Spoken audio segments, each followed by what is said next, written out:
Okay, Assalamualaikum warahmatullahi wabarakatuh. Waalaikumsalam. Dan salam sejahtera. Waalaikumsalam. Selamat petang. Waalaikumsalam, Doktor. Terlebih dahulu kita mulakan kuliah pada petang ini dengan Ummul Kitab Al-Fatihah. Auzubillahi. Bismillahirrahmanirrahim.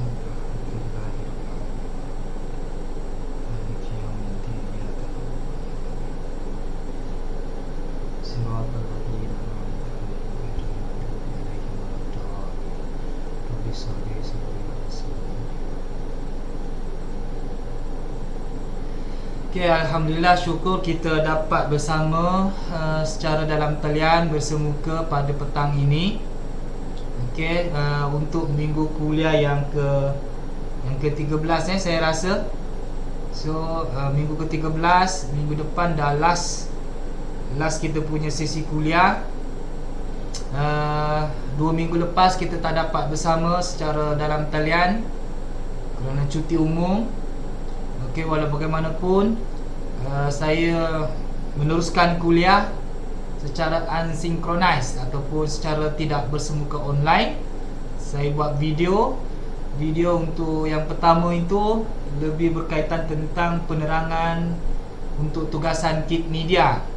So saya tak nak ulas lagi yang itu, saya dah terangkan panjang lebar dalam video itu. Tak faham, rujuk balik dalam video. And then yang kedua tentang pentaksiran. Okey, pentaksiran bahasa dan literasi.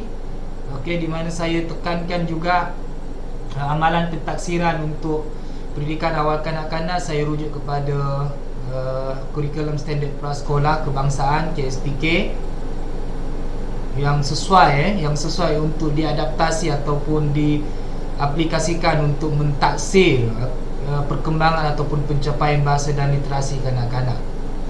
Kedua-dua rakaman video tersebut saya telah upload dan saya minta pelajar untuk menjawab sedikit soalan supaya memastikan kamu aware dan faham ataupun kamu boleh melihat video tersebut untuk sebagai ganti kuliah yang kita tak dapat jalankan. Okey, untuk hari ini kuliah diteruskan seperti biasa. Ada beberapa perkara saya nak bincang tentang keperluan tugasan. Itu saya akan bincangkan kemudian. Saya nak fokus dulu kepada sesi pembentangan. Sesi pembentangan bagi hari ini, pada minggu ini. Saya rasa ada 2 topik lagi. Saya harapkan dapat kita sempurnakan pada hari ini dan minggu depan. Okay, minggu depan memang kena buat kelas juga sebab kita dah banyak kali dah cuti. Okay, so kita mulakan dulu dengan sisi pembentangan dulu. Kemudian saya akan tambah sedikit penerangan tentang topik hari ini yang dibincangkan. Dan akhir sekali mungkin hal-hal lain, okay, berkaitan keperluan tugasan dan sebagainya lah. Okay, tanpa buang masa, saya menjemput kumpulan untuk membentang pada hari ini dengan tajuknya kefahaman naratif. Kalau saya tak silap lah, dipersilakan. Kumpulan mana?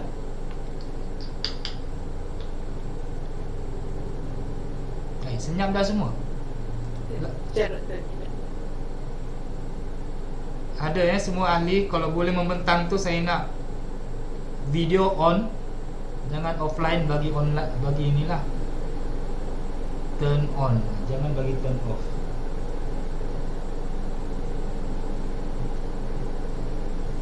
Dan selamat tahun baru saya ucapkanlah kepada semua. Tahun 2021 datang. Selamat tahun baru, Doktor. Ya, sekejap je masa berlalu, tak sedar dah masuk tahun 2021 dah. Doktor, sebelum tu nak tanya, untuk STEM 2 nanti kan, dia semester 2 kelas online juga kan? Allah alam, tak dapat perkeliling lagi. Allah alam. Saya tak boleh bagi apa-apa maklumat. Setakat ni tak ada apa-apa perubahan lah. Kita ikut keadaan semasa. Kita pun tak tahu sekarang ni pun COVID makin meningkat sampai 3,000 lebih kan. Saya tadi zon merah kan? Zon merah? Ya, Kat mana? Sungai Petani. Sungai Kedah. Petani. Oh ya. Selangor pun banyak kes. Assalamualaikum doktor. Ya, Waalaikumsalam. Tak maaf doktor lambat sikit tadi. Okey. Guru saya kepinkan untuk kefahaman naratif. Okey, siapa lagi ahli kumpulan? Saya, Nadia, Hasni, Jahwan dengan Mira. Dah je. Okey. Ada dah semua 4 orang 5 orang. Seorang lagi? Wan Nur Syamira. Nur Syamira. Ya. Okey, tak apa, boleh start dululah siapa yang ada ni. Okey. Saya present slide sekarang. Okey, boleh present, boleh share. Untuk yang lain tolong ambil perhatian jugalah, tengok apa yang dibentangkan hari ini.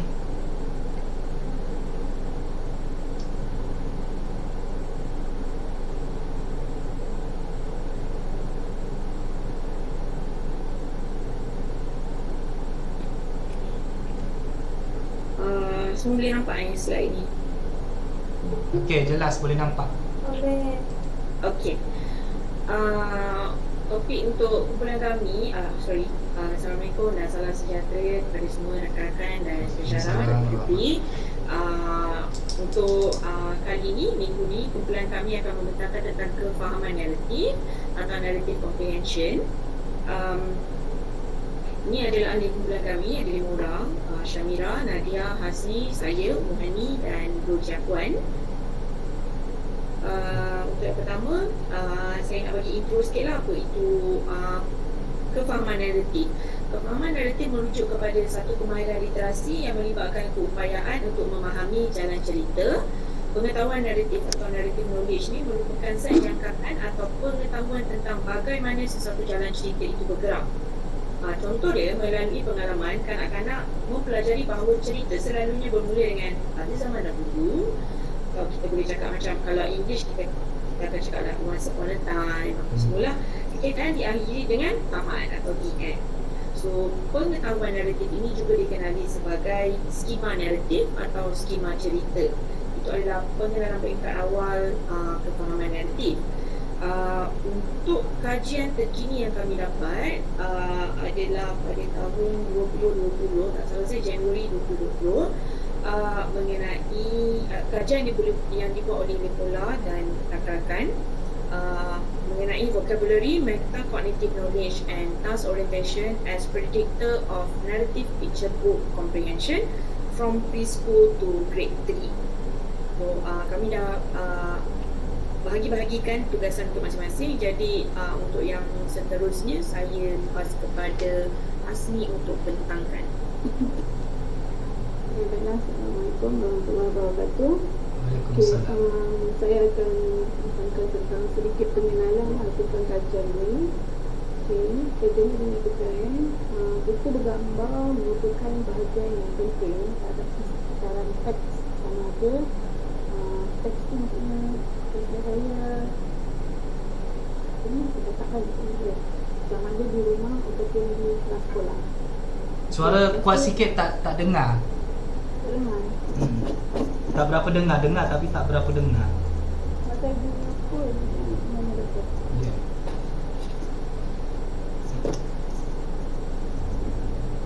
Okey. Alright. Seterusnya, buku bergambar mempunyai struktur naratif, iaitu menggabungkan latar dan juga watak yang tertentu. Seterusnya, cerita bergambar dapat memberi peluang kepada kanak-kanak untuk mempraktikkan kemahiran pemahaman mereka. Kanak-kanak akan belajar merekod peristiwa yang berlaku dan juga boleh membuat kesimpulan mengenai peristiwa tersebut. Kajian ini juga meneliti tentang perkembangan pemahaman buku naratif melalui jalan cerita tanpa kata atau tanpa perkataan.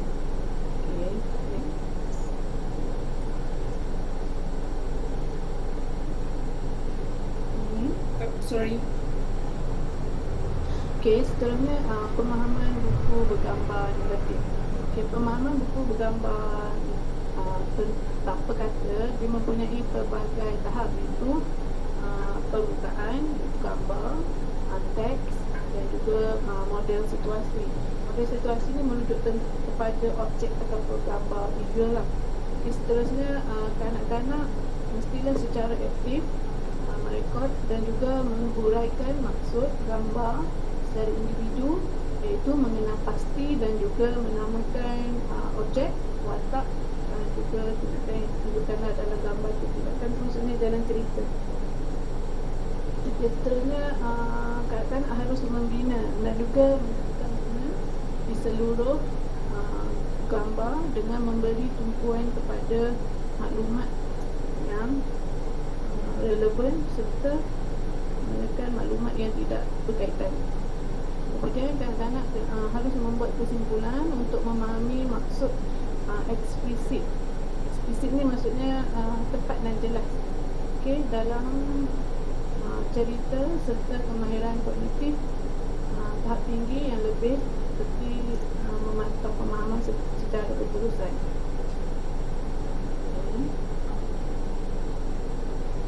Okay. Seterusnya penilaian perkembangan kemahiran pemahaman naratif. Okay.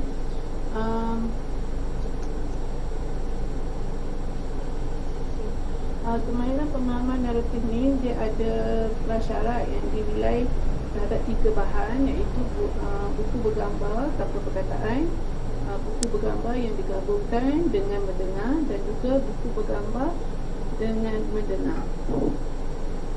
Okey, seterusnya terdapat ada satu kajian daripada Paris dan Paris yang dilakukan pada tahun 2003. Dia mengkaji tentang komponen pemahaman buku bergambar. Penulis menggunakan 2 sampel, iaitu grade 1 hingga grade 2 dan juga grade 2 hingga grade 3. Okey, bagaimanapun kajian ni dia menunjukkan peningkatan yang kita ada dalam kemahiran pemahaman literal ataupun dan intoleransi kanak-kanak, seperti kemampuan mereka untuk menceritakan semula cerita utama. Okay, seterusnya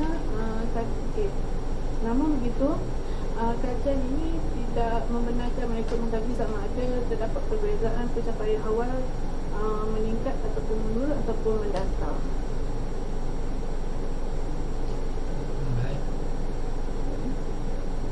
Okay, dan seterusnya meramalkan perkembangan pemahaman buku bergambar naratif.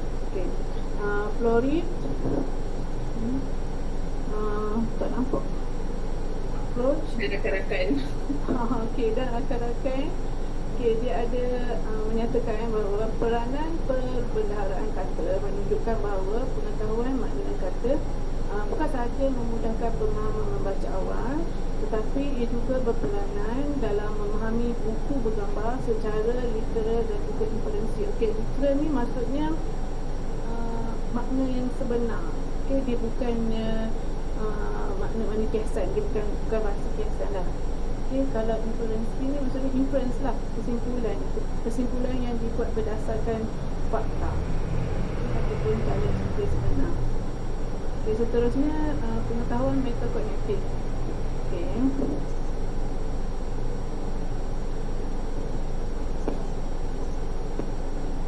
Okay, pengetahuan metakognitif mencerminkan sejauh mana kanak-kanak mempunyai pengetahuan tentang seseorang. Seseorang tu merujuk kepada usia ataupun pengalaman dia lah. Okay, kemudian tugas ni dia terjemahkan dalam tu adalah jumlah item. Okay, dan seterusnya strategi ni merujuk kepada penjelasan dan juga latihan. Okay. Kemudian kanak-kanak dilatih untuk mengingat, memahami dan juga mempelajari sesuatu dan akhirnya menceritakan cerita tersebut.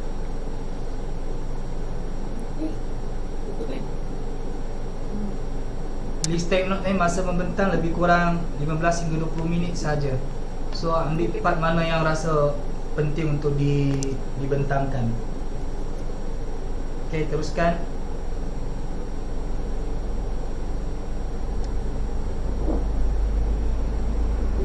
Tak dengar. Siapa? Syamirai. Mira. Tak dengar.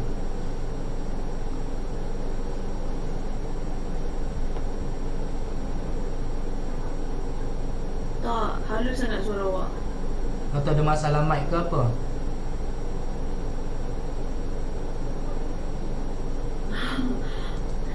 Doktor, boleh saya bacakan untuk pihak Mira?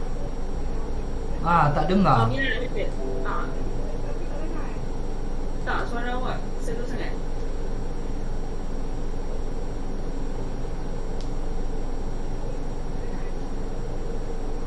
Tak dengar lah. Minta yang lain lah ni, tolong. Okey. Minta maaf, saya wakilkan untuk Mira. Okey, kajian ni dia mengkaji tentang perkembangan pemahaman naratif buku bergambar. Lepas ni dia disebut sebagai pemahaman buku bergambar sahajalah di dalam kajian ini. Dalam kalangan kanak-kanak yang berumur 5, 6 dan 9 tahun, dia ada 3 kumpulan yang diorang kaji. Penyata menyatakan hipotesis bahawa setiap boleh ubah, boleh berhubung kait dengan pemahaman buku bergambar, tetapi vocabulary atau kosakata itu menjadi peramal serentak atau concurrent predictor. Dan pekaji juga menjangkakan bahawa kosakata, pengetahuan metakognitif, orientasi tugasan atau task orientation akan menjadi unique predictor dalam melihat perkembangan pemahaman buku bergambar. So dia ada lebih kurang 3 tujuan kajian. Yang pertama, diorang menggunakan model Lantern Growth Curve atau diorang panggil LGM dalam kajian ni. Penyelidik menyelidik kepelbagaian individu dalam tahap pemahaman buku bergambar dan kadar pertumbuhannya, contohnya linear atau tidaklah, dan hubungan antara tahap awal dan faktor pertumbuhannya. Dan tujuan yang kedua, dengan menggunakan pendekatan LGM, mengkaji memeriksa sejauh mana kosakata, pengetahuan metakognitif dan tingkah laku berorientasikan tugas untuk kanak-kanak berumur 5 tahun menyumbang kepada tahap awal pemahaman buku bergambar. Dan yang tujuan yang ketiga adalah perbendaharaan kata. Ada perbendaharaan kata, pengetahuan metakognitif dan tingkah laku berorientasi tugas pada usia 5 tahun dan meramalkan perubahan berikutnya dalam pemahaman buku bergambar kanak-kanak. Itu adalah tujuan kajian dan seterusnya saya pas kepada Nadia. Okey, Assalamualaikum. Sekarang saya bersambung mengenai kaedah kajian. Dalam kajian ni menggunakan kuantitatif, iaitu berbentuk eksperimen, pemerhatian dan ujian. Okey, dalam kumpulan dan analisis data, rakaman menggunakan permainan MP3, kemudian ditranskripkan untuk diskor menggunakan SPSS, iaitu ANOVA. Okey, instrumen kajian.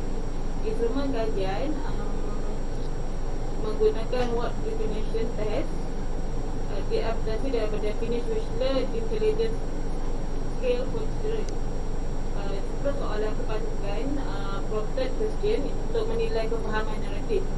Manakala 7 poin skala Likert untuk menilai tingkah laku kanak-kanak semasa orientasi tugasan. Okay, next. Okey, sampel kajian. Dalam kajian ni menggunakan 90 orang kanak-kanak prasekolah di New Zealand, iaitu 50 perempuan dan 40 lelaki. Maknanya sampel ni pernah terlibat dalam kajian terdahulu. Ada 3 masa, iaitu masa 1 kanak-kanak prasekolah 5 tahun, iaitu musim huruf. Masa 2 kanak-kanak tadika 6 tahun musim huruf, dan masa 3 kanak-kanak ketiga 9 tahun musim huruf. Okey, kaedah kajian menggunakan segi pemerhatian ada sesi. Sebanyak sesi 30 minit dinilai secara individual. Orientasi tugasan dinilai oleh guru prasekolah pada masa 1. Metakognitif dan kosakata dinilai oleh pengkaji pada masa 1. Okey, kaedah kajian dari segi kosakata, ujian definisi kata digunakan untuk menilai pengetahuan pembendaharaan kata pada waktu 1, iaitu menggunakan ujian adaptasi dan ujian pembendaharaan kata skala kecerdasan, which learn untuk kanak-kanak. Okey, Woodland visual comprehension ni maknanya bergambar, menggunakan buku The Robot Board issued by Grant, digunakan pada usia 5 dan 6 tahun. menerusi bahagian ini, tugasan penceritaan semula data lintas dan juga soalan pemahaman terpadu computer comprehension question dilaksanakan. Okey, seterusnya. Okey, data lintas. Data lintas maksudnya anak-anak akan melihat buku bergambar tersebut dan kita banding sebanyak mana yang mereka faham. Satu poin akan diberikan bagi setiap fasa yang merujuk kepada maklumat berkaitan dengan elemen cerita, karakter, setting, permulaan, peristiwa, masalah dan solusi dan resolusi. Okey, prompted comprehension question ni maksudnya terdapat 5 soalan. Yang pertama menekankan tentang identifikasikan elemen naratif utama, iaitu karakter, setting, permulaan peristiwa, masalah, relasi. Soalan selebihnya lebih menggalakkan kanak untuk menginfluensikan perasaan watak, hubungan akibat dan dialog ramalan. Dan juga tema cerita kebijakan selain bertujuan untuk membezakan jawapan menunjuk kepada teacher level dan analysis level. Okey, dalam Wordless Picture Book Operation ni ada juga buku bergambar, iaitu tajuk Avoid, Adopt dan Unfrog Familiar, yang mana tadi menggunakan buku tersebut lah. Okey, next.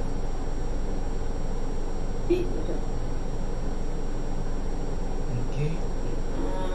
Okey, sebenarnya metacognitive knowledge. Pengetahuan kanak-kanak mempengaruhi pelbagai faktor memori, pemahaman dan belajar nilai melalui tutorial pengetahuan metacognitif. Pengetahuan metacognitif kanak-kanak dinilai berdasarkan penjelasan kanak-kanak terhadap gambar yang ditunjukkan oleh pengaji. Kebolehan menjelaskan gambar tersebut melalui penjelasan skala berdasarkan skala 5, iaitu 0 hingga 4. Okay, yang last adalah task orientation. Task orientation ni guru prasekolah diminta untuk menilai tingkah laku, daya perhatian dan ekspresi emosi bagi setiap kanak-kanak yang mengambil bahagian dalam kelas mereka. Dalam kajian ini, 5 item yang mencerminkan orientasi tugas digunakan ialah: pertama, dapat menunjukkan perhatian pada kerajinan dan tugas seperti permainan. Kedua, menunjukkan keinginan untuk melakukan hal-hal yang lebih mencabar dan ingin melanjutkan tugas, bertanya apakah dia akan melakukan lebih banyak hal. Dan yang keempat, memikirkan alternatif dan rancangan untuk apa yang dia lakukan. Dan yang terakhir adalah dapat menentukan aktiviti walaupun terdapat faktor gangguan keluaran. Seterusnya saya pas pada Jawan untuk bincangkan tentang dapatan kajian. Pada doktor dan rekan-rekan, untuk dapatan kajian ini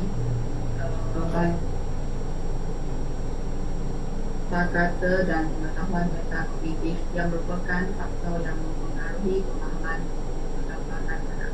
Yang kedua, pengetahuan metakognitif yang mempunyai hubungan kait yang rapat dengan pemahaman gambar, sebab pengetahuan ini dia diperlukan untuk membina model situasi yang koheren dalam bidang kanak-kanak. Next. Okey. Okey, ni hasil daripada kajian dia. Next. Okey, yang bahagian yang kedua, pengetahuan metakognitif dan orientasi tugas dia merupakan faktor yang signifikan sebagai penentu pada pemahaman buku gambar. Okey, orientasi tugas kanak-kanak maksudnya keupayaan untuk menentukan perhatian terhadap tugas yang diberi dan sikap aktif terhadap cabaran. Orientasi tugas ini dia diperlukan untuk membina model situasi dalam minda kanak-kanak. Okay, next. Okay, dalam kajian ini, aspek kata-kata dia didapati tidak menunjukkan hubungan kait yang rapat dengan pemahaman gambar. Okay, berdasarkan toleransi positif dalam jadual, aspek kata-kata dia tidak menunjukkan hubungan kait yang rapat sebab kalau berbanding dengan aspek kosakata untuk menamakan watak dan elemen dalam buku gambar, pengetahuan metakognitif dia lebih diperlukan untuk membina model situasi dan memberikan tafsiran terhadap buku gambar. Okay, next. Ini jadual fotograf dia yang latent growth curve modeling. Next. Okay, dapatan kajian ketiga, latent growth curve modeling dia menunjukkan bahawa terdapat perubahan yang ketara dalam pemahaman buku Okey, tahap pemahaman buku bergambar, kalau dia semakin rendah pada umur 5 tahun, maka kemajuannya semakin tinggi akan dicapai dari 5 hingga 9 tahun. Okey, yang ini dia merupakan dapatan yang baru kerana kajian-kajian yang lepas dia tidak mengambil kira perkembangan individu dalam pemahaman buku bergambar. Next. Bahagian ini saya akan terangkan untuk bahagian sintesis. Kajian ini menerangkan tentang kefahaman naratif melalui penggunaan buku bergambar. Dapatan kajian ini membawa kepada pemahaman buku bergambar tanpa perkataan dalam kalangan kanak-kanak prasekolah dan kepentingannya dalam menunjukkan hubungan positif dengan perkembangan pemahaman kanak-kanak, comprehension development of children.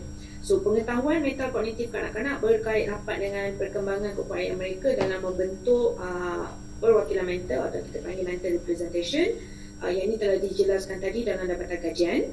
Okey, kedua-dua pihak pendidik dan ibu bapa boleh meningkatkan kemahiran pemahaman naratif kanak-kanak sejak awal lagi melalui pelbagai cara. Sebagai contoh dengan memodelkan penceritaan semula, sebab itu adalah salah satu teknik yang digunakan dalam kajian ini. Retelling kita panggil, maksudnya kita minta kanak-kanak untuk bercerita semula untuk melihat kefahaman mereka, memberi peluang untuk menjawab pertanyaan dan juga mengajar kanak-kanak untuk bertanya seperti soalan seperti apa, mengapa dan soalan bagaimana. Kembali. Naratif menunjuk kepada penyampaian tema atau sesuatu penyebab yang berkaitan dengan turutan kejadian sebenar atau fiksyen.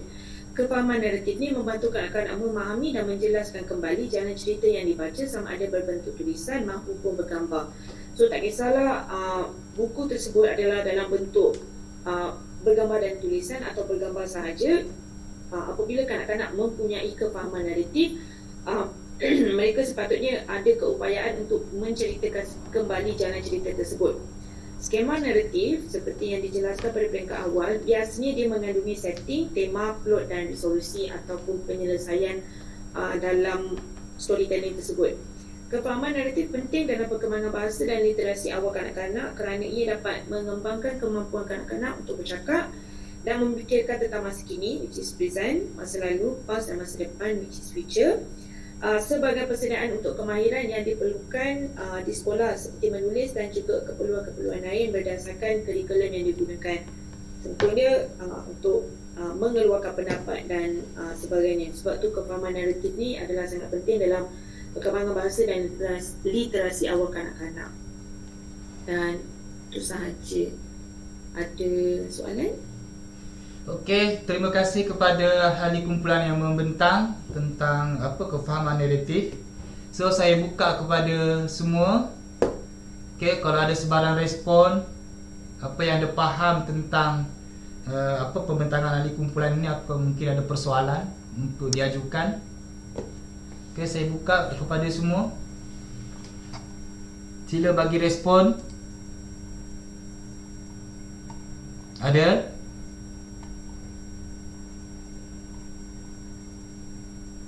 Kalau tak ada, saya pilihlah secara rawak. Kena respon juga apa yang kamu dapat. Siapa yang jarang saya tanya ni? Pavitra, ada Pavitra? Hello Pavitra.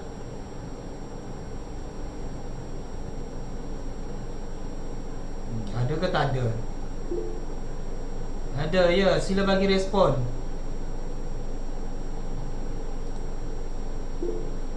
My mic is not working. Okay, just type your opinion. Nanti saya baca about the presentation. Alright, yang lain, Fatimah Az-Zahra. Sebelum saya bagi respon, saya nak orang lain respon dulu. Hello Fatimah Az-Zahra, are you there? Mana pula orangnya?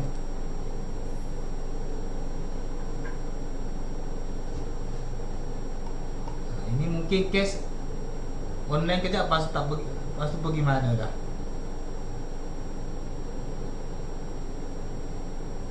Nur Nasiha. Semua tak ada je ni. Ada pun. Hello Nur Nasiha.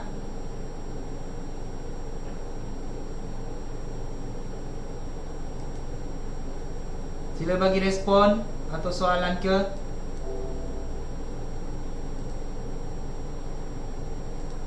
Boleh Doktor, saya guna yang Puan Ami punya. Okey. Boleh saya tengok slide? Boleh sekejap saya buka balik slide. Slide bagi kekal present. Tentang apa tadi? Lambatan kajian? Yang ada 3 masa tu. Oh, okey. Yang tu Kak Rita. Yang ni. Okey, nak tanya kenapa perlu ada 3 masa untuk jalankan kajian ni? Nadia nak jawab dulu. Sekejap. Ya, nak bagi faham kan apa situasi research ni macam mana sebenarnya.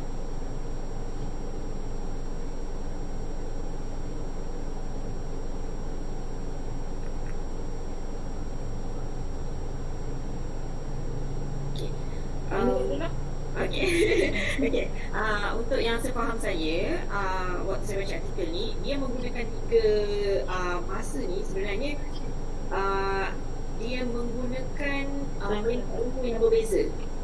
Untuk masa yang pertama sebab dia pilih musim mengurung dan kanak-kanak yang difokuskan adalah kanak-kanak 5 tahun. Sebab dalam kajian ni dia ada 3 kumpulan yang dia kaji.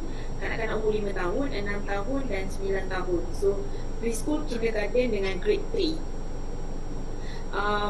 Dalam kajian ni tak diterangkan secara detail atau terlalu terperinci kenapa dia dipilih menggunakan masa 1, 2, 3 ni. Cuma yang kami dapat tahu adalah kanak-kanak ni juga sebenarnya pernah terlibat dengan kajian terdahulu. Jadi itu dia adalah apa kita panggil continuity daripada yang terdahulu. Sebab yang 90 orang kanak-kanak ni adalah antara kanak-kanak yang terlibat dengan kajian sebelumnya. Sebab kajian sebelumnya diorang melibatkan lebih kurang 113 atau 115 kanak-kanak. Mungkin kami terpadan ada 5 saya 135. Bagus soalan tu sebenarnya. Saya pun tertanya-tanya juga tentang sampel ni 90 orang dengan masa. Adakah masa ni ini melibatkan kanak-kanak yang sama? Contohnya masa dia umur 5 tahun, kemudian continuous 6 tahun and then naik 9 tahun ataupun kanak-kanak yang berbeza? Untuk yang saya faham dia adalah kanak-kanak yang berbeza doktor. Sebab dia ada 90 orang kanak-kanak. Tapi kumpulan dalam 90 tu diorang ada 3 kumpulan. Cuma tak dispesifikkan secara langsung setiap satu kumpulan ni ada berapa kanak-kanak. Contoh dia kanak-kanak prasekolah ada berapa total number dia dekat situ untuk masa pertama yang diorang observe. Dia dekat dalam kajian tu memang dia tulis kat situ time, tak salah saya. Dia tak letak secara spesifik. Cuma dia cakap okay, time 1, time 1, preschool children age 5 years old, fall season. Macam tu. Dia cuma menjelaskan daripada situ. Mungkin adalah dia punya lompang kajian yang kita sepatutnya boleh kaji di situlah sebab dia tak dijelaskan secara spesifik kenapa dia buat 3 grup dan peringkat umur yang berbeza. Okey. Okey kan. Terima kasih. Cuma saya terfikirlah sebab dia buat ni macam longitudinal study, lebih nak tengok apa dia punya jangka panjang kan. Cuba tengok yang dapatan yang berbentuk graf yang tadi tu. Yang kata siapa Lau Jihan tadi ada jelaskan kan, yang dia punya curve tu yang LGM tu kan. Yang bukan ada lagi yang nampak yes. Time kan, preschool age, kindergarten age 6 kan, school grade. Ini dia nampak dia punya peningkatan dia kan. Picture book comprehension. So kita nampak dia macam memang meningkat lah linear ikut umur. So semakin meningkat umur kanak-kanak, semakin meningkat jugalah kefahaman naratif kan. Cuma itulah suruh time base dia. Mungkin sebab bila time base macam ni, biasanya dia akan melibatkan kumpulan kanak-kanak yang sama, baru dia boleh perhatikan perkembangan dia. Itu yang nampak. Mungkin time 1 kanak-kanak sama masa umur 5 years old, and then the second time is mungkin kanak-kanak sama je. Ini yang saya nampak lah Sebab dia nak tengok perkembangan dia kan, curve dia.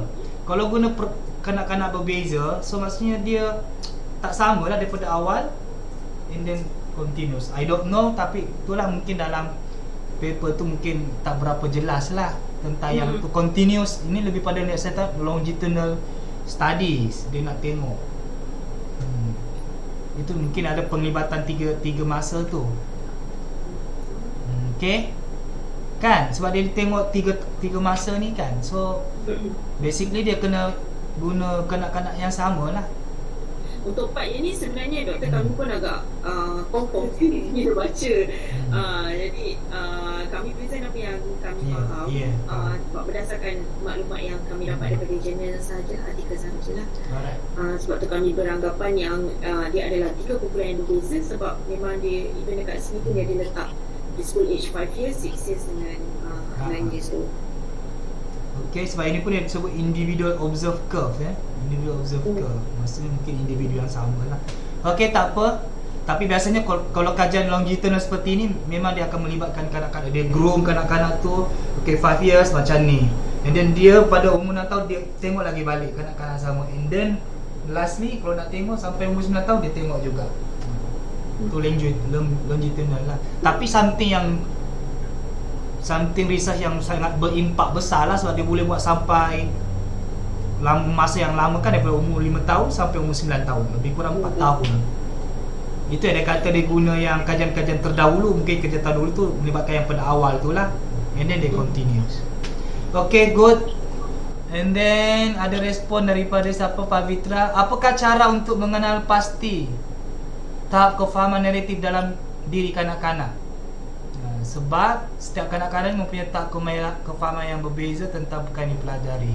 Ada tak penilaian khusus untuk menilai kefahaman kanak-kanak? Boleh respon pembentang? Bagus soalan. Pandangan kamu lah, macam mana nak nilai kefahaman naratif kanak-kanak ni?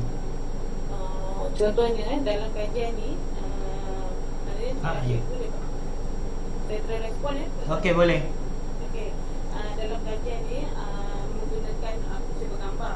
Jadi sempat kanak-kanak tengok picture tu, kemudian cikgu dia akan tanya semula apa yang kanak-kanak tu berceritakan semula, apa yang kanak-kanak tu yang dapat dalam picture bergambar.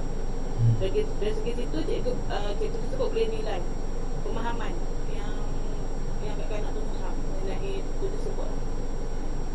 Okey, bagus. Cuma itu salah satu cara lah, maksudnya dia cerita semula kan. Cuma boleh terangkan tak yang dia punya, okey, yang dia kata daripada transkrip tu pergi skor, macam mana tu? Saya dah tengok tadi dalam slide, kata kaedah kajian kan, kata daripada transkrip tu dia pergi ubah jadi skor. Transkrip retailing task tu kan?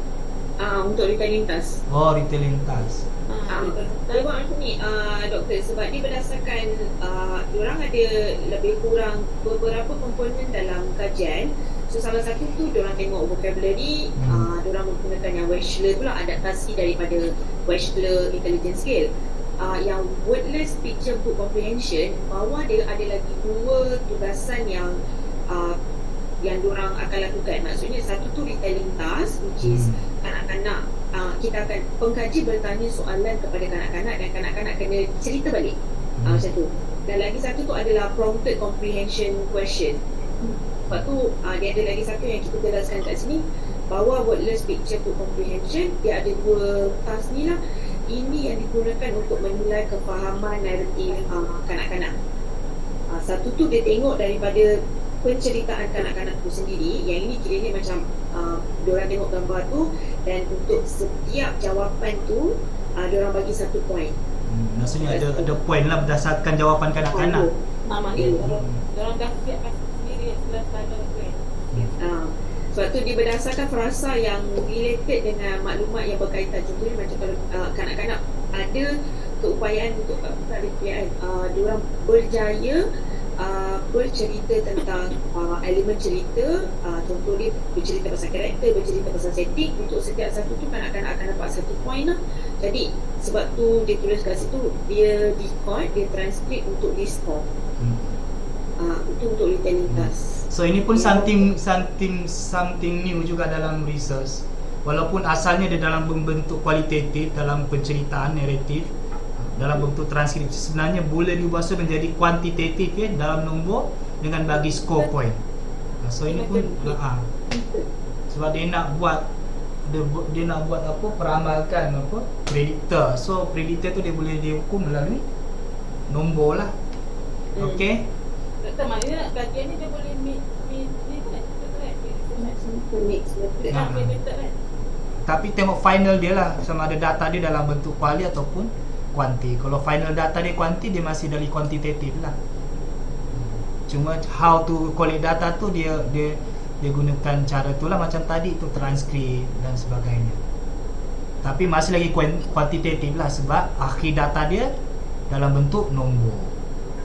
Okay, next, ada lagi soalan last but not least sebelum saya ulas lagi lebih detail tentang research ni. One more question from audience.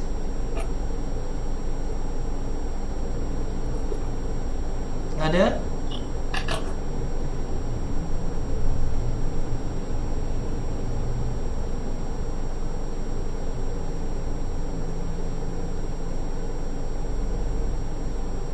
Tak ada. Siapa lagi belum? Tak pernah saya tanya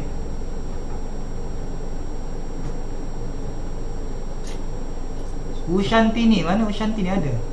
Ushanantini.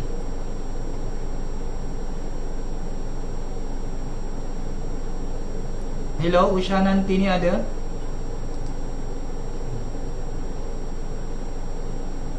Harap yang tadi Pavitra jelas Ya? Ya. Tadi dia dekat yang ni 3 tahun yang 3 tahun lagi. Yang ni ke? Dia.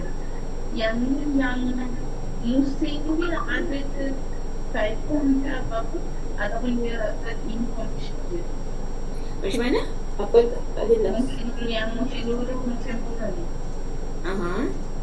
Dia ada kaitan dengan naratif, kajian naratif ke ataupun just untuk information? Dalam kajian ni dia letak sebagai information. Saya tak pasti kenapa dia letak juga secara teliti. Mungkin dia nak bagi tahu kalau macam pengkajian lain nak buat, mungkin ada pemboleh ubah yang kita boleh tengok dekat situ lah. Maksudnya mungkin kalau macam dekat Malaysia kita tak ada musim burung, musim bunga apa semua ni kan. Jadi kalau kajian ni dijalankan dekat Malaysia, adakah dia berbeza? So maknanya kanak-kanak ni macam sama ke ataupun sama je? Dalam 1 tahun tu kita ada 4 musim. Dalam 1 tahun ada? Contohnya kalau ada 4 musim tu, kanak-kanak ni korang dari kelas sekolah ke dia ke ataupun kanak-kanak yang lain? Yang ni kami ada terangkan tadi, kami tak berapa pasti. Sebenarnya pengkaji menggunakan 90 orang kanak-kanak yang sama daripada masa 1, masa 2, masa 3, atau tapi kami beranggapan bahawa 90 kanak-kanak tu adalah kanak-kanak yang berbeza untuk masa 1, masa 2 dan masa 3. Tapi tadi Dr. Jupri ada terangkan kalau kajian ni berbentuk longitudinal, jadi dia sepatutnya menggunakan kumpulan kanak-kanak yang sama. Cuma dalam jurnal ni dia tak mention secara jelas yang mereka menggunakan 90 orang kanak-kanak yang sama sepanjang masa daripada masa 1 sampai masa 3, atau sebenarnya dia adalah kumpulan yang berbeza. Cuma saya nak respon tentang musim-musim tu, kemungkinan lah, ini pandangan saya juga. Sebab mungkin dia letak maklumat tu sebab kat sana musim buru dengan musim bunga ialah waktu yang berbeza. Mungkin I don't know which one is earliest, which one is the hujung tahun dan awal tahun. Kemungkinan itu. Sebab biasanya research dia nak tengok masa bila dia, sebab mungkin anggapan dia orang kalau kat sana faham lah musim buru ni okay, I don't know, mungkin awal tahun, mungkin akhir tahun. Musim bunga mungkin itu tujuannya. So saya pernah terbaca musim-musim tu dia ada mention rupanya dia nak bagi tahu itu awal tahun, itu akhir tahun. I don't know lah siapa ada pengalaman kat overseas musim nuru ni biasanya masa bila, musim bunga ni masa bila. Itu mungkin salah satu kriteria lah, itu yang dia masukkan. Okey. Respon daripada saya. Kalau tak ada yang lain, mungkin boleh daripada first slide saya nak tengok, mungkin ada saya terlepas pandang. Okey, next. Okey, tentang penilaian naratif ni bagus, sangat tepat. Nanti saya akan ulas lagi. Next. Alright, next. Prediktor itu sebenarnya dia punya, boleh nampak kaedah dia lah, prediktor, peramal. Okey, next. Okey, ini tak ada masalah. Okey, teruskan. Okey, sama. Ini just pengenalan je lah, pengetahuan. Okey. Okey, mengkaji. Okey, saya nampak adalah 3 pemboleh ubah kosakata atau vocabulary, kemudian perintah kognitif dan orientasi tugasan. Itu yang dia nak nampak, itu pemboleh ubah dia sama ada peramal dia lah. Okey, dan satu lagi pemboleh ubah bersandar dia, iaitu pemahaman naratif. Okey, next. KGLM pun something new. Saya pun jarang dengar lah tentang, tapi boleh nampak lah tadi curve dia, latent growth curve. Okey, next. Okey, tentang kaedah kajian, something saya nak penjelasan daripada pembentang. Kuantitatif tu saya faham, tapi kenapa kamu kata ni eksperimen Doktor, sebenarnya waktu kita orang baca ni kan, dia asyik pakai eksperimental. Kita orang letaklah tapi tak ada dalam artikel. Saya nak confirmkan je, tak ada dalam artikel. Tak ada tak perkataan eksperimen tu dalam artikel atau dia tak? tak secara jelas tu dia tak ada, doktor. Dia cuma cakap eksperimental. Jadi kami pun tak berapa faham dekat situ daripada sudut mana yang dia cakap Eksperimental. Betul. Okey. Kalau saya tengok daripada tujuan, daripada tajuk, prediktor tu saya boleh nampak dia bukan eksperimen, dia lebih pada tinjauan yang berbentuk korelasi. Kaedah tinjauan korelasi, correlation study. Saya nampak peramal, faktor peramal. Mungkin eksperimen tu mungkin dia kata mungkin dari segi untuk collect data, sebab dia kata by individual kan. Yes, kemungkinan itu dia buat ujian individu. Kemudian yang kedua, SPSS, ANOVA. Memang adakah dalam research tu dia kata guna ANOVA untuk buat prediktor? Nadia. Ada. Yeah. Ada. Apa yang kamu faham tentang ANOVA? ANOVA, apa maksud ANOVA?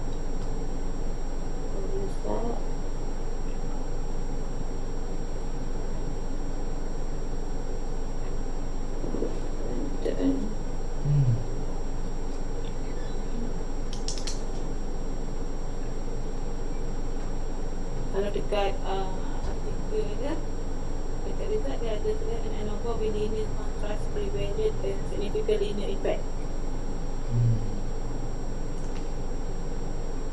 Sebab ANOVA ni biasanya masuk ANOVA ni analysis of variance. Analisis untuk variance ni lebih pada perbezaan. I don't know lah, tapi tak apalah. Itu nanti dalam kelas metodologi kamu akan belajar kemudian lah. Cuma kekuatan research kamu juga saya suka ni, instrumen kajian kamu dan tema-tema yang kamu terangkan selepas ini sangat jelas. Setiap pemboleh ubah tu nampak how to kita ukur. Setiap satu tu ada instrumennya. Macam, dan kamu boleh kalau berminat nak lebih lanjut, nak buat tentang kefahaman naratif, kamu dah ada instrumennya. Contoh 10 soalan berpandu, prompted question.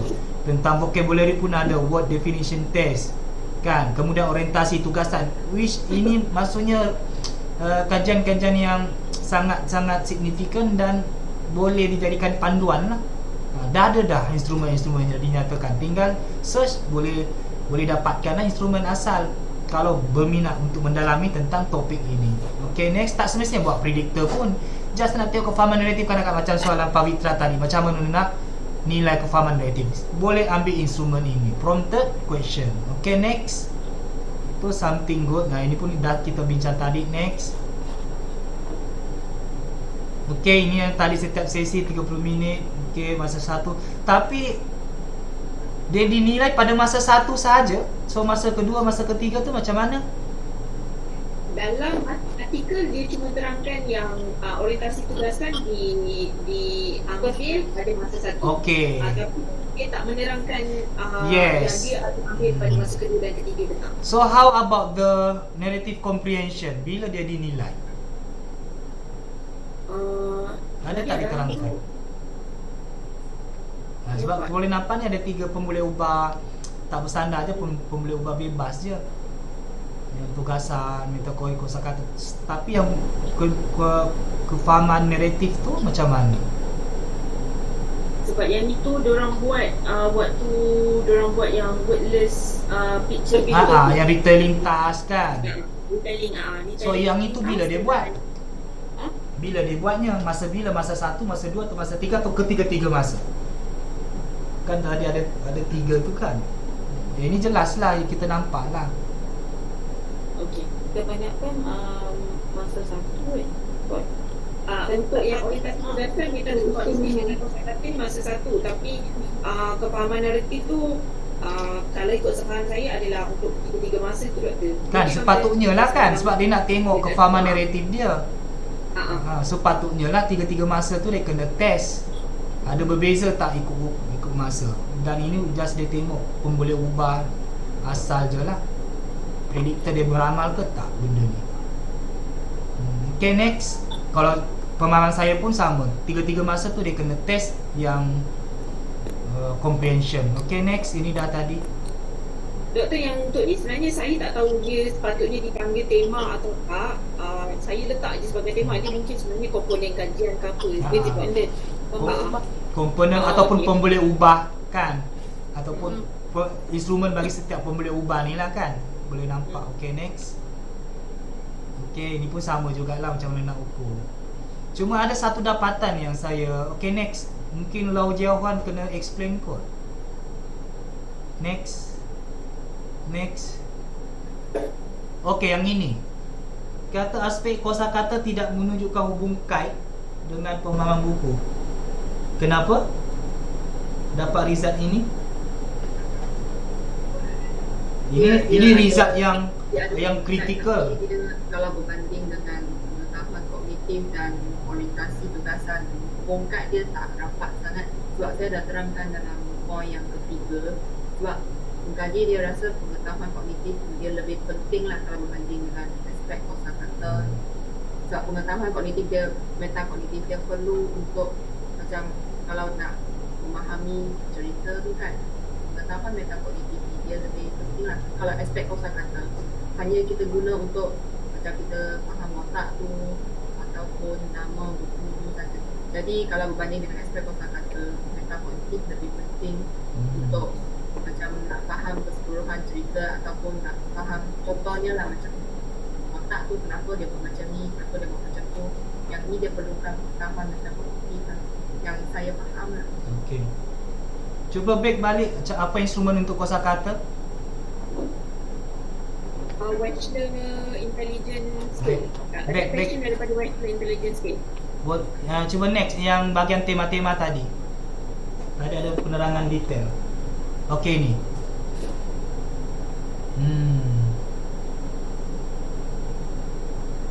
Okey lah.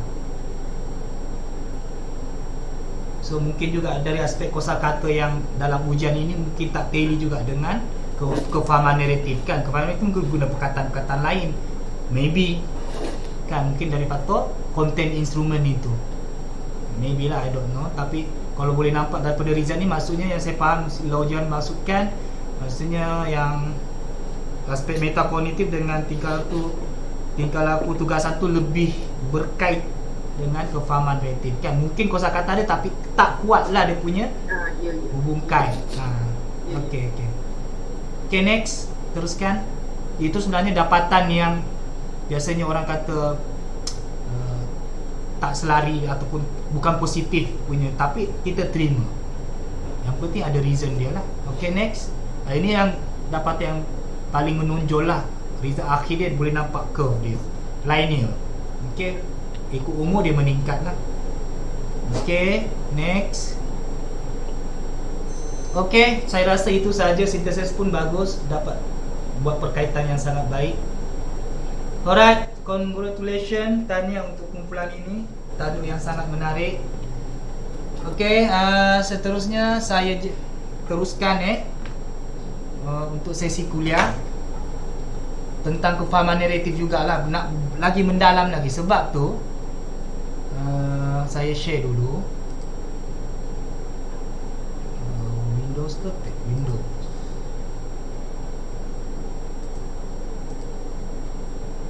Mana data dia ni?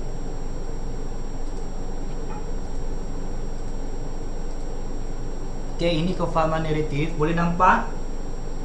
Sebab tu untuk peringkat awal kanak-kanak ni, saya sangat sukalah sebab bila saya buat kajian, saya boleh nampak sebenarnya bila untuk peringkat awal kanak-kanak ni, bila kita sebut tentang literasi, bukan setakat memfokuskan baca dan tulis. Itu pemahaman yang perlu kita perbetulkan.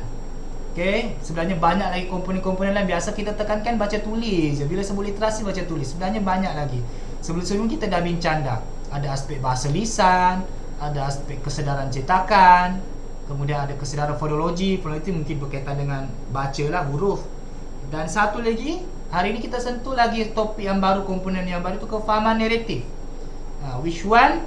Kefahaman naratif ni saya pun sangat minat dan saya sangat suka bila membincangkan tentang kefahaman naratif, sebab dia banyak melibatkan tentang kemahiran kognitif, kefahaman. Dia boleh berfikir.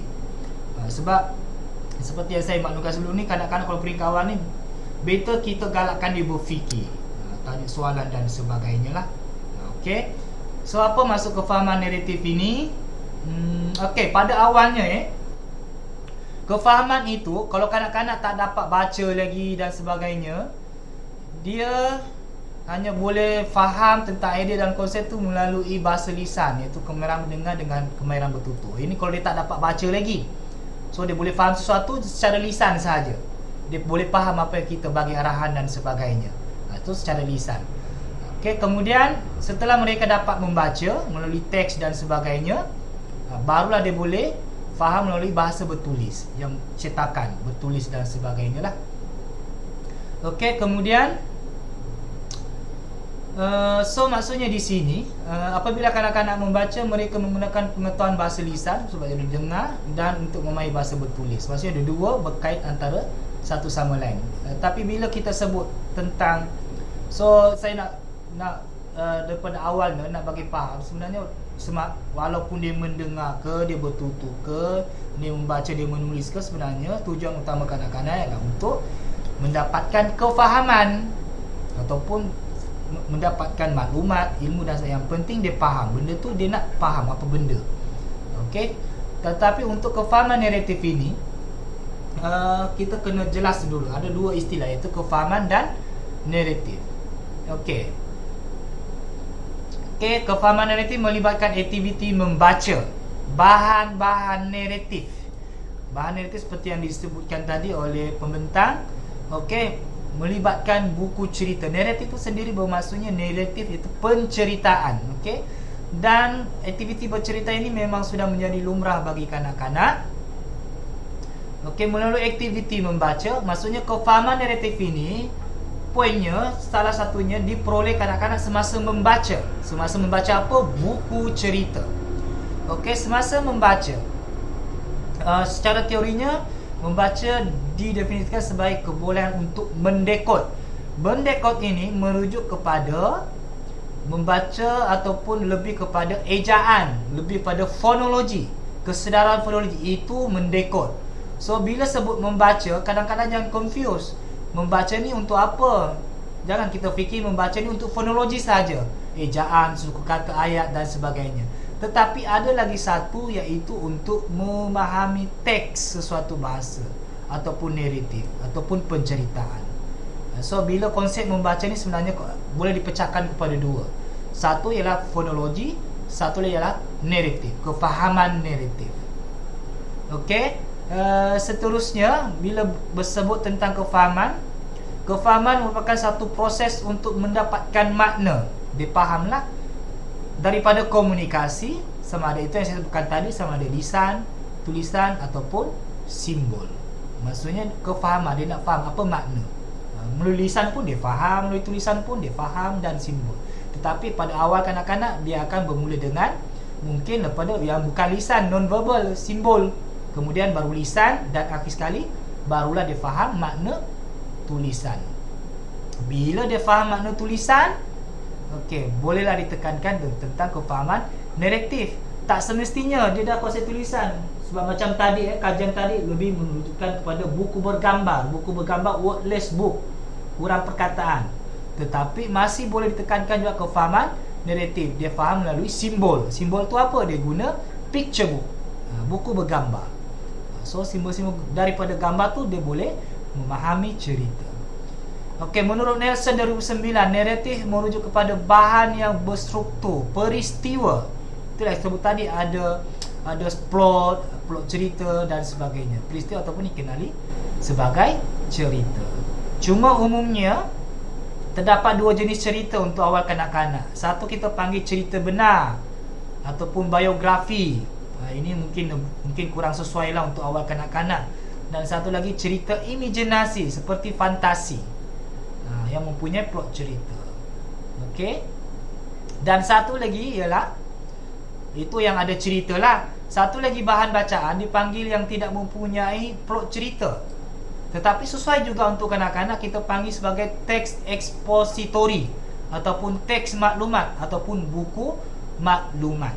Mungkin buku maklumat mudah pernah nampak kan, buku cerita, buku yang tu, buku apa, board book, buku yang tebal tu, yang macam papan buku tu, tapi tentang buah-buahan. Itu teks maklumat lah, sebab dia tak ada cerita, dia hanya ada maklumat. Boleh juga ditekankan kepada kanak-kanak. Ini contoh buku cerita yang sesuai untuk awal kanak-kanak. Ini saya belilah untuk anak saya. Sumber daripada Al-Amin Scaffolding. Saya dah survey antara salah satu syarikat yang memfokuskan awal kanak-kanak. Mungkin cikgu-cikgu pun tahu. Buku terbitan Al-Amin Scaffolding ni, saya nampak buku dia memang sesuai untuk awal kanak-kanak. Memang dia fokus. Cari nama produk-produk pun awal. Kebanyakannya buku cerita, buku latihan dan sebagainya, yang menekankan. Saya nampak salah satu di Malaysia ni lah, salah satu syarikat yang fokus awal kanak-kanak. Syarikat lain ada tapi dia fokus kat awal kanak-kanak, kat sekolah rendah, di sekolah menengah, ada novel dan sebagainya. Tapi syarikat ni fokus utama dia untuk awal kanak-kanak. Saya nampak maksudnya kepentingan kanak-kanak tu, awal kanak-kanak tu lah, sampaikan ada satu syarikat penerbitan yang betul-betul memfokuskan produk-produk untuk awal kanak-kanak. So sangat baguslah. Okey. Kemudian satu lagi, ini contoh buku maklumat yang sesuai untuk awal kanak. Sumber daripada Pustaka Negeri Sarawak. Mana orang Sarawak? Pustaka Negeri Sarawak ni menghasilkan, menerbitkan buku. Saya boleh, ini buku maklumat, dia boleh apa? Boleh merangkap, boleh berjalan, boleh menari dan sebagainya. Cerita anggota badan, nombor, abjad. Okey, buku maklumat. Yang menariknya Pustaka Negeri Sarawak ni, dia mula-mula dia ada buat projek tu untuk peringkat negeri Sarawak saja. Dia panggil reading seat. I don't know kalau ada yang tahu reading seat ni. Mula-mula dia buat Sarawak saja. Maksudnya reading seat dia bermula daripada lahir. Bukan setakat lahir, daripada dalam kandungan dia dah bagi pendedahan awal tentang literasi, early literasi. Okey. Pada lahir, umur bayi, kemudian anak tati, kemudian umur setahun, 2 tahun, sampailah umur 5 tahun, 6 tahun. Dah dia punya produk-produk, buku-bukunya, ada bengkel-bengkel keibu bapa dan sebagainya. Daripada projek kecil ini di negeri Sarawak, Perpustakaan Negara Malaysia PNM telah mengangkat projek tersebut untuk dijalankan untuk seluruh negara, untuk seluruh peringkat kebangsaan lah, seluruh negeri akan terlibat. Dan baru-baru ni tahun lepas lah saya dengan beberapa tim, Dr. Zainal, Dr. Mazlina dipanggil untuk menjadi perunding ataupun penasihat untuk projek ini. Sekarang ni tahun lepas sudah buat projek rintis, dan dia bagi satu kit reading set. Dalam kit tu ada buku cerita, buku-buku inilah. Ini sebenarnya daripada reading tu pula, kit reading set. Ini saya ambil, dia berikan sebagai sampel untuk saya test pada anak saya. Dan inilah contoh-contoh dia punya ni. Dan benda tu dia diberikan secara percuma kepada setiap parents. Something good lah. Untuk yang menariknya, Pustaka Negeri Sarawak ni buat kerjasama dengan klinik kerajaan, klinik desa, klinik ibu dan anak. Kalau dulu dia bagi bengkel, macam mana bengkel penyusuan, bengkel itu, bengkel, tapi dia selitkan juga bengkel early literasi. Itu yang saya nampak sangat-sangat bagus dan menarik. Orang dah tekankan early literasi, dah nampak dah. So maksudnya early literasi ni bukan something yang kecil dah boleh sampai peringkat kebangsaan dah. Okey. Itu saya memang puas hati lah bila dipanggil meeting tu. Saya kata alhamdulillah ada juga organisasi ataupun kerajaan pihak otoriti nampak kepentingan early literasi ini. Mudah-mudahan projek ini sebelum dirintis kemudian akan dijalankan projek besar-besaran selepas ini, tetapi tertangguh, kemungkinan tertangguh sebab pandemik COVID-19 ini. Tapi nampaklah fokus Perpustakaan Negara Malaysia pun dah fokus pada early literasi yang bermula peringkat dalam kandungan lagi.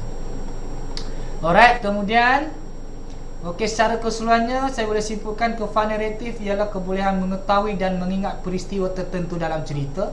Itu yang tadi, memahami dan beberapa aspek naratif seperti membuat ramalan, mengenal pasti nilai dan pengajaran dalam cerita, membuat kesimpulan dan mengaitkan cerita dengan pengetahuan ataupun pengalaman sedia ada. Termasuklah juga tadi retelling cerita. Mengenai peristiwa. Inilah antara kefahaman naratif, ramal, pasti nilai dan sebagainya, membuat kesimpulan, kaitkan cerita dengan pengetahuan sendiri. Dan kalau kamu berminat untuk buat kajian ambil saja topik subtopik kefahaman naratif. Honestly kat Malaysia ni tak ramai lagi orang buat. Saya tak nampak lagi betul-betul fokus kefahaman naratif. Sampai saya terfikir ada tak hubung kait kefahaman naratif ini dengan kemahiran berfikir kanak-kanak. Sebab kalau tengok nilai ciri-ciri dia banyak kemahiran berfikir. Mungkin kemahiran berfikir aras tinggi, high order thinking, ada tak perkaitan antara kefahaman naratif dengan high order thinking? Mungkin boleh juga dibuatkan kajian. Mungkin kajian peringkat awal tu just deskriptif, tengok tahap kefahaman naratif kanak-kanak sedia ada macam mana. Kemudian the second step mungkin perlu buat intervensi ke yang lemah, buat modul dan sebagainya. Mungkin the next step boleh buat hubung kait tadi lah, longitudinal pun boleh buat. Apa kepentingan kefahaman naratif? Macam tadilah, mengingat semula maklumat. Biasanya kanak-kanak cenderung dia boleh ingat semula maklumat dengan lebih baik yang ditunjukkan dalam bentuk cerita. Itu yang kepentingan utamanya. Maksudnya kanak-kanak lebih mudah ingat, lebih mudah faham bila dalam bentuk penceritaan. Contoh, kita nak tekankan tentang nilai-nilai murni dan sebagainya, so dia mudah lebih ingat. Sama juga lah kalau tengok, boleh nampak lah, kalau naratif bukan setakat buku, macam saya sebutkan tadi kan, gambar, animasi, rancangan-rancangan kartun yang bermanfaat, yang baik lah. Contoh macam Didi and Friends, Upin Ipin, apa lagi, Omar Hana dan sebagainya. Kanak-kanak lebih mudah ingat dan faham tentang maklumat yang disampaikan dalam bentuk cerita. Kemudian memberikan pedoman dan pengajaran. Semestinya perlu ada pengajaran dalam setiap cerita naratif. Kemudian banyak benda saya nak share hari ni. Siapa masuk kelas saya ni memang tak akan rugilah. Banyak benda yang kamu akan belajar. First, kemahiran berkaitan kefahaman naratif, iaitu perkembangan baca naratif. Macam tadi, kajian tadi bagus longitudinal daripada umur 5 tahun, 6 tahun, 9 tahun dia nampak perkembangan tu semakin meningkat mengikut umur. Tetapi sebenarnya perkembangan naratif itu dah boleh start sejak kanak-kanak berumur 2 tahun ke atas. Ataupun sejak lahir. 2 tahun ke atas boleh nampak lah. Kebanyakan mereka berada pada tahap berpura-pura membaca. Ini yang boleh nampak. Maksudnya berpura-pura membaca, kanak-kanak ambil buku, dia pura-pura baca. Dia tiru perbuatan orang dewasa, baca buku. Macam contoh pegang buku, buka halaman buku. Itu nampak dah ciri-ciri kefahaman naratif dia. Pura-pura baca. Umur 2 tahun ke atas, umur 2 tahun, umur 3 tahun, dia nampak benda ni. Dia tak boleh baca lagi, tetapi dia pura-pura membaca. Itu yang perkembangan pertama lah, boleh nampak. Aktiviti berpura-pura membaca, sedang membaca buku. Ini contoh lah. Contoh dia belek je, padahal dia tak boleh baca lagi perkataan ni. Dia tengok gambar dan sebagainya lah. Kadang-kadang saya cakap dengan untuk peringkat umur kanak-kanak ni, kalau tak boleh baca lagi, tak faham ni, tengok gambar. Tengok gambar tu, Fahamlah apa maksudnya, apa dia, dan kanak-kanak boleh faham. Okey. Kemudian peringkat-peringkat dan seterusnya. Ini secara spesifik berdasarkan umur kanak-kanak. Okey. Peringkat pertama macam saya sebut tadi lah, berpura-pura membaca. Peringkat yang kedua, ada satu peringkat dipanggil tunjuk, sebut, hubung kait. Maksudnya kanak-kanak biasanya dia akan tunjuk pada objek, dia akan sebut dan dia buat hubung kait dengan diri sendiri. Itu peringkat yang seterusnya lah. Okey, kemudian 3-4 tahun bercerita. Okey, umur 3-4 tahun kanak-kanak dah boleh bercerita tentang diri sendiri, tentang rumah dan keluarga. Okey. Umur LK, umur 2-4 tahun, ini teori-teori lah. Tahap bacaan ordinal. Ordinal bermaksudnya menyedari fonik atau unik membaca, melibatkan huruf sebagai unik. Ikut konteks. Alright, 2-4 tahun lah. Tapi saya tak tekankan sangat yang itu. Cuma saya tertarik dengan kajian Clay 1982 ini. Kategori tahap pembaca. Kat Malaysia ni, orang yang pertama yang buat kajian tahap pembaca, supervisor saya lah, Dr. Zainia Muhammad Isa. Dia buat kajian tentang tahap membaca berdasarkan teori Clay 1982. Dia buat kajian tahun 2012 ke 2013 macam tu lah. Untuk tesis dia banyak buat kajian tentang ini. So Clay ni dia bagikan tahap pembaca baru, dan inilah elemen-elemennya. Tahap pembaca baru, pembaca awal dan pembaca maju. Contoh pembaca baru, tingkah laku membaca, baca buku yang sama berulang atau meneliti buku yang baru. Yes, kanak-kanak memang cara kita kata dah baca satu buku dah habis. Tak, sebenarnya biar kanak-kanak buat pilihan. Dia nak baca balik kan macam mana, berulang-ulang kali, tak apa, lagi banyak dia lagi faham tentang buku cerita itu. Mengingati cerita, menggunakan gambar sebagai tanda isyarat. Nak faham cerita, guna gambar. Okey. Bercerita mengenai perkara yang dilihat dalam gambar. Melabel ni maksudnya apa? Dia akan tanya apa ni? Gambar objek itulah.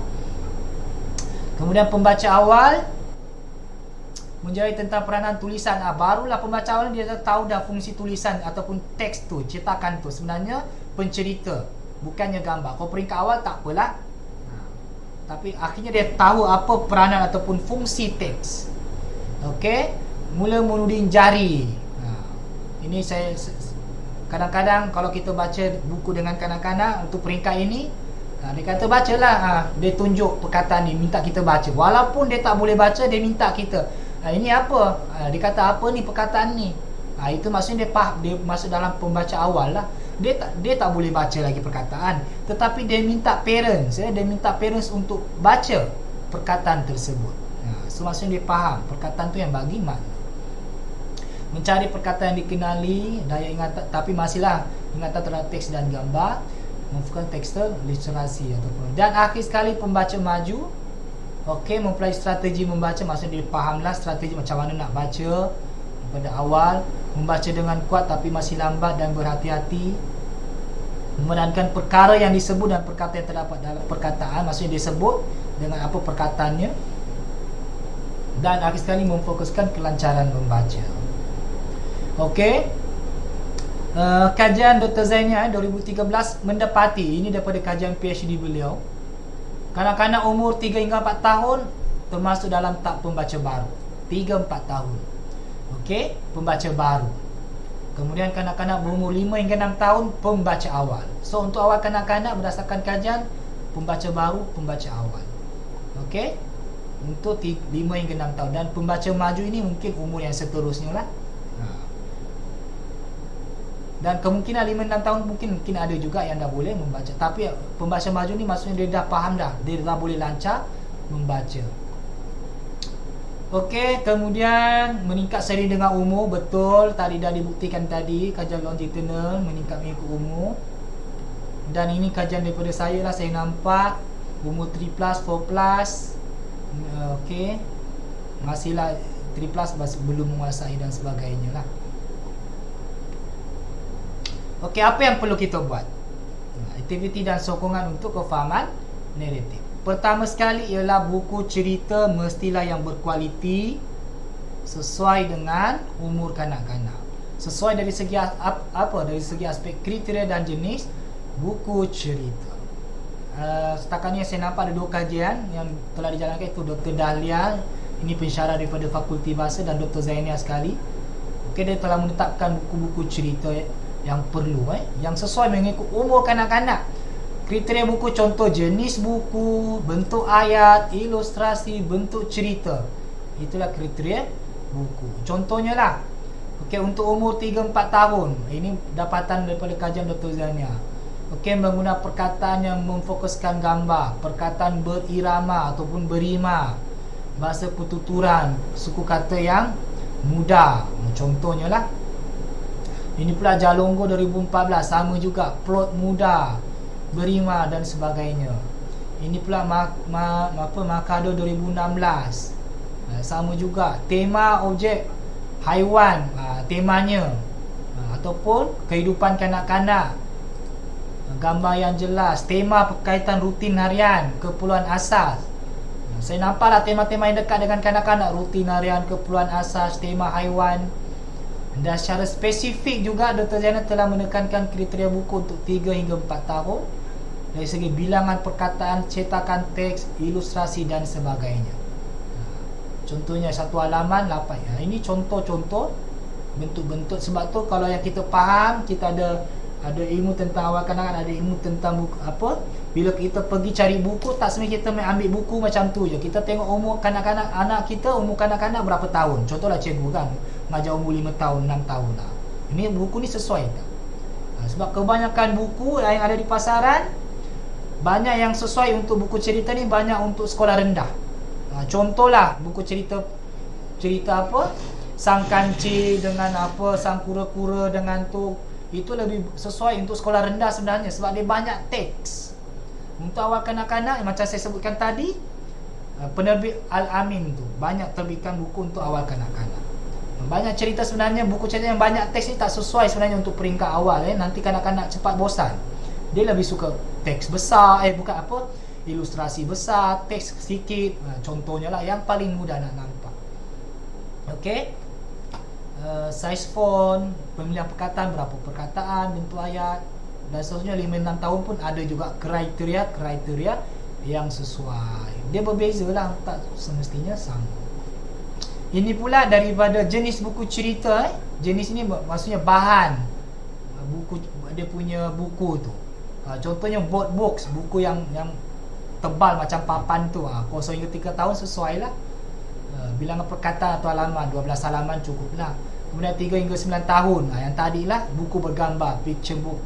Kemudian pembaca awal, early reader, buku cerita bergambar. Wordless book, wordless book ni maksudnya buku tak ada perkataan lah, semua umur lah, tak ada perkataan. Biasa awal kanak-kanak sesuai lah. Okey, so sebagai parents, guru dan sebagainya, kita perlu dedahkan pelbagai jenis buku cerita untuk kanak-kanak yang sesuai mengikut umur kanak-kanak. Contohnya buku apa ni, adalah buku yang dalam bentuk patung apa semua.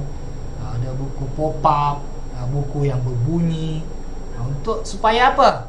Nak tekankan dia minat dengan buku. Ini asyik-asyik kita bagi buku-buku yang biasa je, yang formal, yang standard. Bosanlah dia. Peringkat awal kita nak bagi dia supaya minat buku, itu saja. Macam mana nak bagi minat buku? Satu, dedahkan pelbagai jenis buku yang menarik. Dan 2 ialah amalan aktiviti membaca buku perlu ditekankan. Contohnya membaca buku sebelum tidur. Memang boleh. Bila kita dah buat, dia start daripada umur 2 tahun, 3 tahun, lama-lama dia memang akan minat buku sebab dia jadi rutin. Okey, contohlah membaca buku cerita di rumah, dilakukan secara tidak formal. Okey. Dan satu lagi, last but not least, saya nak tekankan aktiviti membaca buku. Ini adalah kajian daripada NAPS. NAPS ni saya tak ingat lah, National adalah punya standard 2016. Dia susun, okey, dia susun berdasarkan okey, dia susun aktiviti ataupun kaedah membaca buku ni mengikut peringkat awal yang paling mudah sampai peringkat yang paling sukar. Maksudnya kanak-kanak akan bermula dengan bacaan interaktif, bacaan bersama, bacaan terbimbing, bacaan lisan, dan akhir sekali dia boleh membaca sendirian. Tapi saya nak tekankan hari ini ialah kaedah bacaan interaktif ataupun dalam istilah lain dipanggil dialogic reading. Mungkin pernah dengar. Ini perlu buat bengkel Haskell ni kalau nak tengok betul-betul. Kaedah bacaan interaktif ataupun dialogic reading berdasarkan kajian sesuai untuk umur kanak-kanak 2 dan 3 tahun, kanak-kanak di taskah, dan sesuai juga untuk kanak-kanak di tadika yang belum boleh membaca. Dia bagi apa? Keseronokan, bantu kemahiran bahasa, menarik minat kanak-kanak. Dia tekankan apa? Penggunaan bahasa yang jelas, yang betul, maklum balas, respon tentang bahasa, dan paling penting ialah ada bimbingan interaksi, satu dipanggil interaktif, antara orang dewasa dengan kanak-kanak. Okey, melalui baca interaktif, orang dewasa menanyakan soalan kepada kanak-kanak pada awal, pertengahan, pada penutup aktiviti membaca cerita, dan memuji usaha ataupun percubaan kanak-kanak dalam menjelaskan cerita. Maksudnya bila baca buku cerita ni, tak semestinya kita secara direct non-stop nak habiskan cerita. Tak ada soalan daripada awal sampai akhir, habis tamat. Tak. Melalui kaedah ini kita boleh stop cerita, tanya soalan yang sesuai pada awal, pertengahan ataupun akhir. Jangan kita ikut konvensional atau tradisional, baca buku cerita, buka buku cerita, baca, tutup cerita, tanya soalan, habis. Sebenarnya untuk peringkat awal ni kita boleh buat kaedah dialogic reading ini, bacaan interaktif. Dia dah tekankanlah dua kaedah ataupun teknik khusus ataupun soalan, dipanggil PEER, peer, dan CROW, crowd. Maksudnya langkah-langkah soalan yang perlu diajukan. Sebab tu dia nak bagi interaktif, aktif dengan kanak-kanak. Contohnya P ni apa? Prompts, bagi galakan. Contohnya peer ni boleh dibuat dalam satu muka surat. Contohnya pilih satu muka surat. Okey. Lepas tu galakkan kanak-kanak untuk bercakap sesuatu tentang kandungan cerita. Mungkin ada tentang kucing. Macam mana bunyi kucing? Mungkin dia akan jawab miau dan sebagainya lah kan. Kita bagi respon evaluate, menilai respon kanak-kanak. Betul, bunyi kucing miau. Lepas tu expand, kembangkan maklum balas kanak-kanak. Bunyi anjing pula macam mana? Dan bunyi anjing macam dan sebagainya. Repeat, buat pengulangan. Macam mana pula bunyi lembu dan sebagainya. Ini contoh mudah lah. Tengok gambar apa yang sesuai, guna teknik PER. Dan satu lagi crowd. Satu lagi crowd. Crowd ini tak semestinya dalam satu muka surat, boleh pilih mana-mana. Contoh C, completion, melengkapkan ayat dalam buku. Zikri suka makan apa? Contohlah dalam cerita tu ada. Recall, menceritakan apa yang berlaku dalam cerita. Adakah dan sebagainya. Open-ended, soalan terbuka dan soalan tertutup. Tapi saya lebih suka soalan terbuka. Apa yang Zikri buat dalam gambar ini? Contohlah, ini dalam mana-mana page, pilih. Kemudian soalan W, what, when, where, why. And then akhir sekali D, distancing. Kanak-kanak diminta mengaitkan buku dengan peristiwa atau situasi dalam kehidupan seharian. Kaitkan dengan peristiwa. So, teknik dialogic reading ini, PER dan crowd ini, totally honestly saya bagi tahu kat Malaysia ni dah ada yang buat, tapi masih kurang. Siapa yang berminat, boleh satu kajian tentang dialogic reading saja pun dah cukup. Nak bangunkan modul ke, nak tengok keberkesanan dia ke, nak tengok apa lagi dan sebagainya lah tentang dialogic reading. Okey, menurut lagi aktiviti bagi kanak-kanak taskah sesuai dijalankan dalam kumpulan kecil atau individu.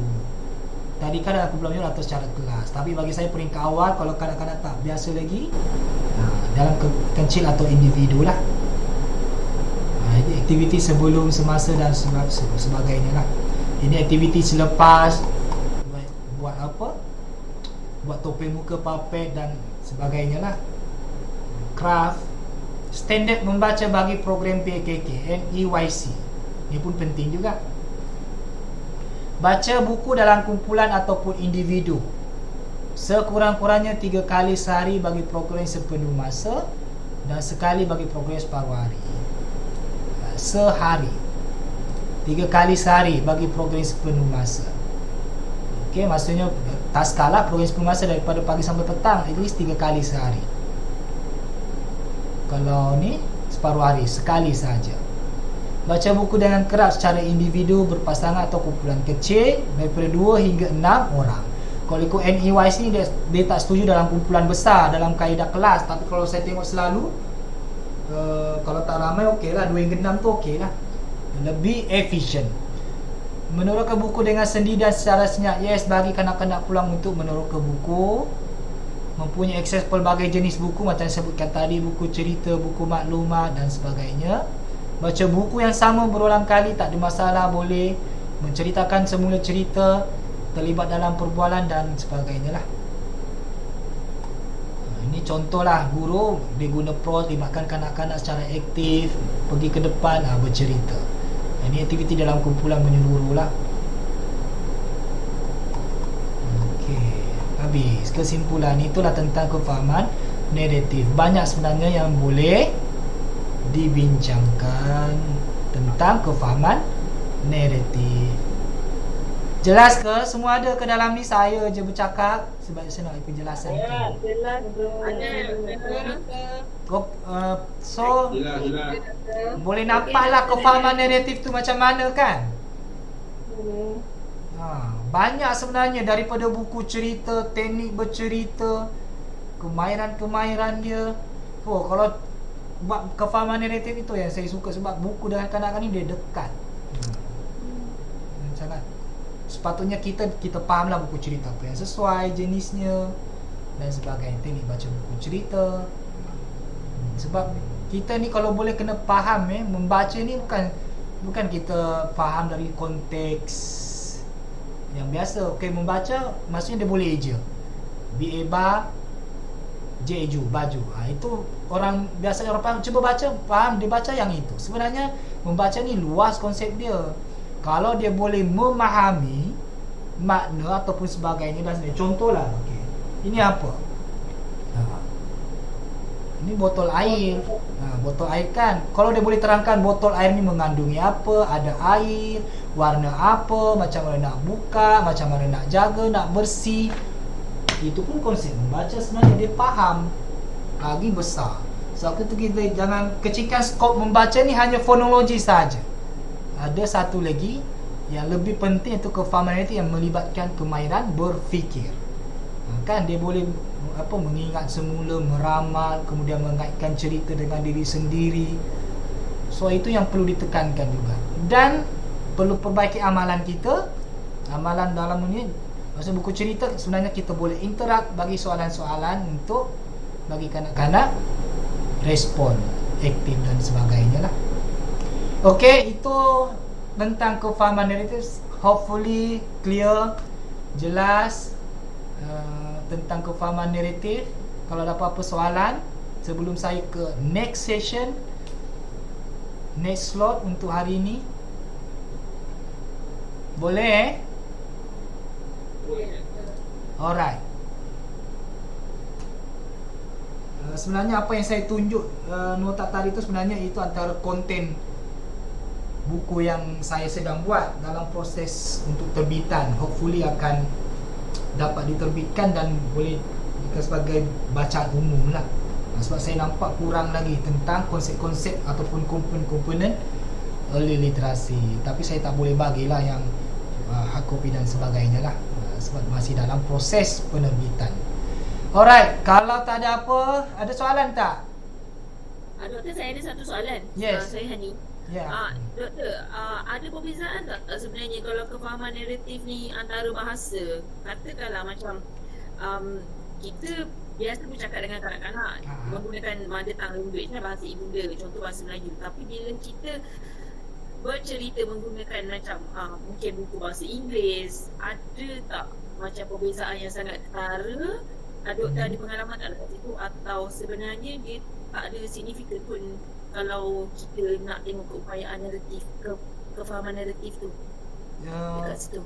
Okey, saya tak berapa clear dia punya soalan. Maksudnya ada perbezaan perkembangan bahasa dengan kefahaman naratif. Ada clashing tak? Macam kata kalau kita menggunakan bahasa Melayu, so bila kefahaman naratif kan kita melihat macam mana budak-budak tu faham, contohnya dia bercerita semula atau menjawab soalan, macam tu kan. Tapi katakanlah kita menggunakan buku bahasa Inggeris, tapi budak tu menjawab dalam bahasa Melayu, itu dia kira Okey, kanak-kanak faham. tersebut mempunyai kefahaman, Yes. kemahiran kefahaman Okey. naratif atau tidak? Faham, saya faham maksudnya. Okey, dia tak ada masalah kalau dia guna bahasa apa pun. Yang penting kefahaman naratif dia boleh jelaskan jelaskan. Okey, contoh kamu bagi buku cerita tu dalam bahasa Inggeris kan, tapi dia bila jelaskan tentang kefahaman naratif itu dalam bahasa Melayu, so masih dianggap kefahaman naratif, maksudnya dia boleh faham tentang konten cerita. Yang penting dia faham konten cerita. Tak kisahlah dia nak sebut dalam bahasa Inggeris ke, dalam bahasa Melayu ke. Poinnya ialah kefahaman naratif, level dia punya yang tadi itulah yang antara kemahiran naratif. Dia boleh menceritakan semula. Dia boleh mengingat semula, dia boleh meramal, dia boleh jelaskan apa pengajaran. Dia boleh mengaitkan cerita dengan itu kemahiran dia. Tak kisah dia sebut dalam bahasa Melayu ke bahasa Inggeris ke, at least dia dah kuasai benda ni, maksudnya dia ada kefahaman naratif. Tak ada masalah dari segi medium bahasa dia. Faham tak? Terima kasih atas. Okey. Tapi itu yang saya kata tadi, tanya pertanyaan tadi tentang dapatan tu, kosakata tak berapa kaitan dengan kefahaman naratif. Kalau diikutkan dua-dua dia melibatkan perkataan kan, dia nak sebut apa semua. Tapi I don't know lah, dalam research tu dia punya kosakata tu yang ditekankan. Kalau ikutkan memang macam ada hubung kait antara bahasa dengan kefahaman naratif. Sebab bila dia menjelaskan guna perkataan kan, guna bahasa. So something yang boleh dibuat kajian lanjutan juga tu. Apa perkaitan antara perkembangan bahasa kanak-kanak dengan kefahaman naratif? Ada hubung kait tak? Mungkin perlu dibuat kajian lanjutan. Okay, something good punya ni soalan. Okay, ada lagi? Alright. Kalau tak ada, kita pergi ke bahagian yang seterusnya. Kamu punya tugasan tinggal minggu ke-13 dah ni. Bila nak hantar? On the way, doktor, on the way. On the way.